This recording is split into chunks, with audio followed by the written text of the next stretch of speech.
ಇಂದೇ ಡೌನ್ಲೋಡ್ ಮಾಡಿ ಮತ್ತು ನಿಮ್ಮ ನೆಚ್ಚಿನ ಶೋಗಳನ್ನು ಆನಂದಿಸಿ.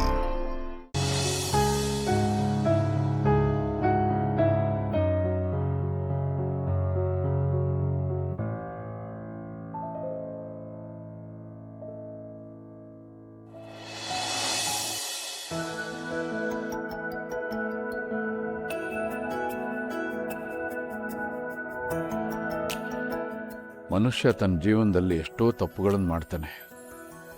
ಕೆಲವು ತಪ್ಪುಗಳಿಗೆ ಕ್ಷಮೆ ಇದೆ, ಇನ್ನು ಕೆಲವು ತಪ್ಪುಗಳಿಗೆ ಕ್ಷಮೆನೇ ಇಲ್ಲ. ನನ್ನ ಮಗ ಮಾಡಿರೋ ತಪ್ಪಿಗೆ ಕ್ಷಮೆ ಇರಲಿ, ಶಿಕ್ಷೆ ಯಾವ ಪ್ರಮಾಣದಲ್ಲಿ ಕೊಡಬೇಕು ಅಂತ ಯೋಚನೆ ಮಾಡ್ತಾ ಇದ್ದೀನಿ. ದೊಡ್ಡ ಅಪರಾಧ ಮಾಡಿದ್ದಾನೆ.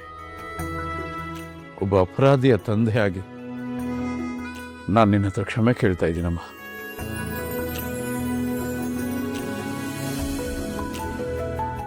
ಪರಂಪರೆ, ಪ್ರತಿಷ್ಠೆ, ಸ್ವಾಭಿಮಾನ, ಅನುಶಾಸನೆ ಇವೆಲ್ಲವನ್ನು ಮೈಗೂಡಿಸ್ಕೊಂಡು ಬಂದಿರೋಂಥ ಈ ಸೂರ್ಯಪ್ರಕಾಶ್ ಮನುಷ್ಯತ್ವ ಇಲ್ಲದೆ ಬದುಕೋದಿಲ್ಲ. ಅದೇ ರೀತಿ ಇಂಥ ಸಮಯದಲ್ಲಿ ಸಹಾಯ ಮಾಡೋಕ್ಕಾಗದೇ ಇರೋಷ್ಟು ಮೂರ್ಖನೂ ಅಲ್ಲ.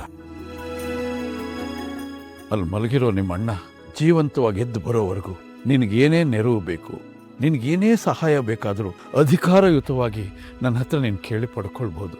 ನಾನು ಮಾಡೋಕ್ಕೆ ಸಿದ್ಧವಾಗಿದ್ದೀನಮ್ಮ.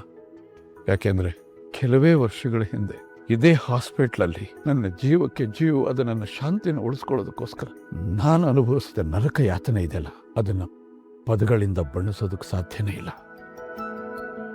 ಒಂದು ಕುಟುಂಬದ ತುಂಬ ಪ್ರಿಯವಾದ ಒಬ್ಬರು ಆಸ್ಪತ್ರೆ ಮಂಚದ ಮೇಲೆ ಮಲಗಿದ್ದಾಗ ಆ ಕುಟುಂಬ ಸದಸ್ಯರ ಯಾತನೆ ಎಂಥದ್ದು ಅನ್ನೋದು ನನಗೆ ಗೊತ್ತಿದೆ ಕಣಮ್ಮ. ನಾನೆಷ್ಟೇ ಹೋರಾಡಿದ್ರೂ ಕೂಡ ಆ ನನ್ನ ಶಾಂತಿನ ಉಳಿಸ್ಕೊಳ್ಳೋಕ್ಕಾಗಲಿಲ್ಲ.